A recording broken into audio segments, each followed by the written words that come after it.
With each day that passes by, we are getting closer to the very end of filming for Star Wars Episode 9 by writer and director J.J. Abrams and Chris Terrio.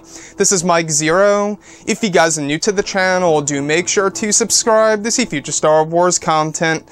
Now, one thing that a lot of people are truly looking forward to seeing in this movie are, of course, the paths of both Kylo Ren and Rey, and exactly where it's going to bring them by the time the end of this movie arrives by JJ. Now, these past couple of weeks or so, we've been learning a whole lot more about this film when it comes to some of the set leaks, the set designs, the concept art, and storyboard descriptions, etc. One of which has all to do with a major hint and or indicator of Reys Child / Rey's son in Episode 9. Specifically, a description of Rey on board of a new ship inside of the cockpit with her in the pilot seat and a young boy in the co-pilot seat.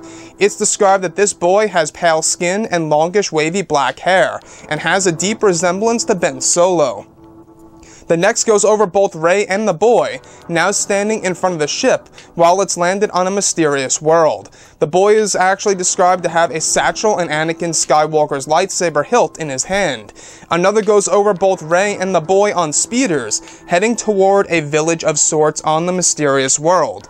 So I really want to go over a couple of parts about this, and there's a reason as to why I believe that this is most likely going to be in the form of an epilogue. Now, we've been hearing parts of this lightly before in the past, the past couple of weeks or so, during the month of January, about Rey's son / Reys Child. And I'm not quite sure if a lot of people would necessarily like that idea in Episode 9 by JJ, by expanding the whole entire Solo / Skywalker bloodline in order to keep it open if Disney and Lucasfilm ever wanted to fall back on the Skywalker saga if the new trilogy does not work out. So the first thing that I do want to go over is this new ship design that Rey is actually piloting with the actual young boy in the co-pilot seat. Now, do note that this is not the Millennium Falcon, this is a brand new ship that she is in, and this could most certainly line directly up with the original concepts from The Force Awakens by JJ that never made it to the final cut of the movie, where Rey would have her own new ship in Episode 7 that will now be in Episode 9. So if you look at everything that JJ has been doing, a lot of the things that were never seen in Episode 7 and did not make it to the finalized version of the movie, a lot of that will be inserted into Episode 9, which honestly I think is great, because if you guys read parts of the art book, you can see a lot of amazing things in there that never actually got to make it to the final version of the movie. Now, the next thing that I do want to go over is where the ship is actually landed on this mysterious world. Wherever we are, we're not quite sure, but the planet is actually, and has been described before in the past, as being a very grassy world with a lot of different, mountains in the background with a nice sunset, making the figures look like silhouettes. So in this scenario, we have the actual ship landed on the mysterious world, with both Rey and the boy actually standing underneath the ship, with the boy having a satchel on his shoulder and holding Anakin's lightsaber hilt in his hand.